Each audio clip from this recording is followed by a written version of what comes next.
Hey, how are you doing today?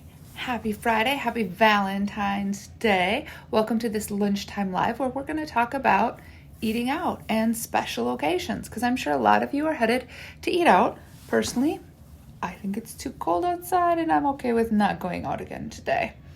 So, what are some of the things you need to look for in menopause when you eat out and when you go on a special occasion?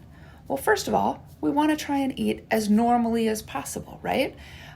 Because anytime we go out of our major norm, we might bloat up, we might get constipated, we might get the opposite of constipated, and we just might not feel good, right? So you want to eat kind of normal, right?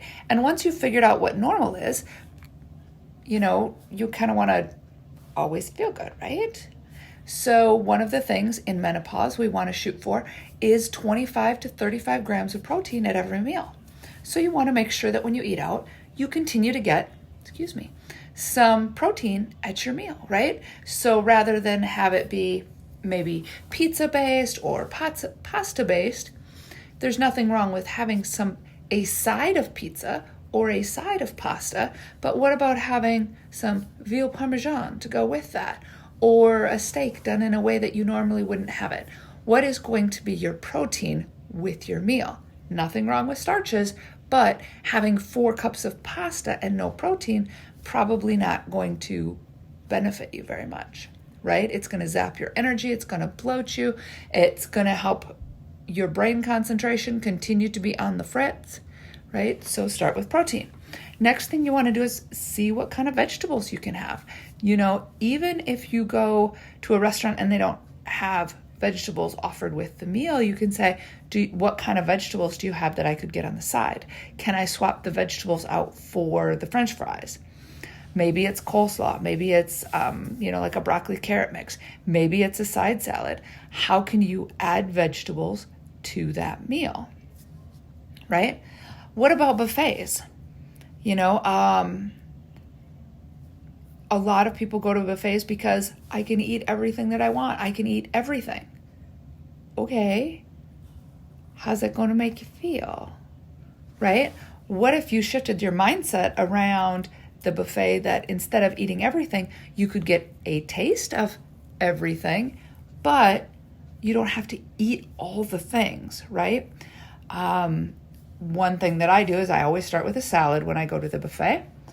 I make sure to load up on the protein. And yeah, I do try 2 different desserts. But the key word here is I try them. I take a bite or 2 of each one that I think I gotta have. And honestly, if it's like, ew, that doesn't taste nearly as good as it looks, I set it aside and I try something else. But I stop at 3 bites because I kind of have this 3-bite rule around dessert. So that leads us to another thing. When you order a dessert, do you have to eat the whole thing, right? If in general we know that in menopause and perimenopause, sugar affects us 3 times harder than it ever did in our younger years, then is it really a great idea to eat a quarter or a sixth of a pie, right? Not really. So a lot of times with dessert, I have a 3-bite rule where I'll eat the first 3 bites and I will enjoy them. I will savor every bite. And then I put it aside. Did it take some practice? Yeah. All of the things I've done over the years have taken practice.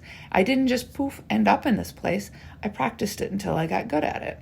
When I first practiced the 3-bite rule, I literally had to put that snotty napkin on the dessert so I wouldn't keep nibbling at it.